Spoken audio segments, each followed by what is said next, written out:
அனைவருக்கும் வணக்கம். இன்றைக்கி நம்ம சுண்ணாம்பு நீரை எப்படி பால் போல மாற்றுறதுன்னு சொல்லி பார்க்கலாம். 8ஆம் வகுப்புக்கு காற்று பாடத்தில் இருக்குது. நம்ம வெளியிடக்கூடிய கார்பன் டை ஆக்சைடு சுண்ணாம்பு நீரை பால் போல் மாற்றணும்னு.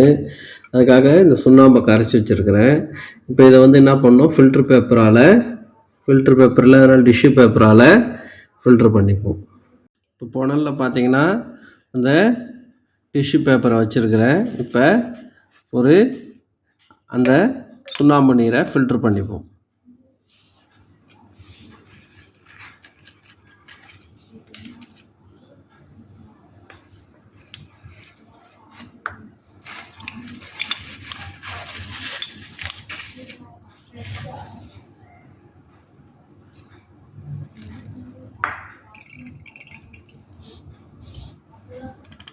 இப்போ என்ன பண்ணுறோம், ஃபில்ட்ரு பண்ணிவிட்டு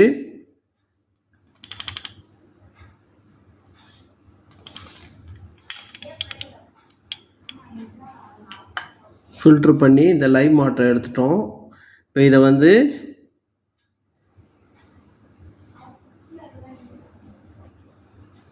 இதை என்ன பண்ண போகிறோம், நம்ம சுவாசிக்கிற அந்த வெளியிடக்கூடிய கார்பன் டை ஆக்சைடை வச்சு ஊதுவோம். பால் கலரில் மாறுதா என்னன்னு பார்ப்போம்.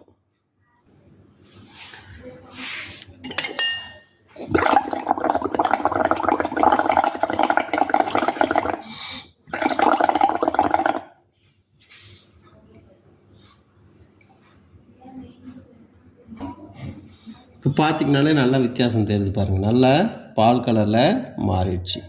நம்ம அப்படியே சுண்ணாம்பை வச்சுக்கிட்டு டெஸ்ட் பண்ணி பார்ப்போம். இப்போ என்ன பண்ணோம், சுண்ணாம்பை ஃபில்ட்ரு பண்ணி டெஸ்ட் பண்ணிங்கன்னா நல்ல வித்தியாசம் தெரியும்.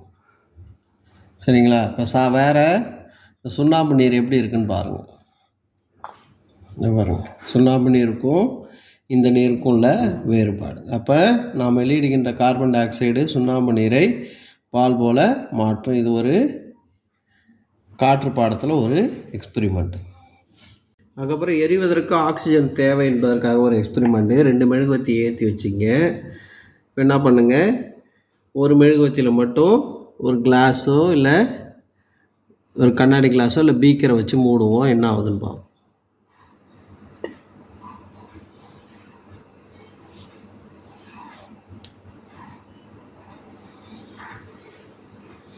அப்போ ஒன்று அணைஞ்சிடுச்சு. இப்போ உள்ளே இருக்கிற ஆக்சிஜன் தீர்ந்ததால் அணைஞ்சிடுச்சு. இப்போ இது மட்டும் கண்டினியூஸாக எரியறதுனால எரிவதற்கு ஆக்சிஜன் தேவைன்னு நம்ம மாணவர்களுக்கு விளக்கலாம். இது போன்ற சோதனை பார்க்க என் சேனலை சப்ஸ்கிரைப் பண்ணிங்க. தேங்க்யூ.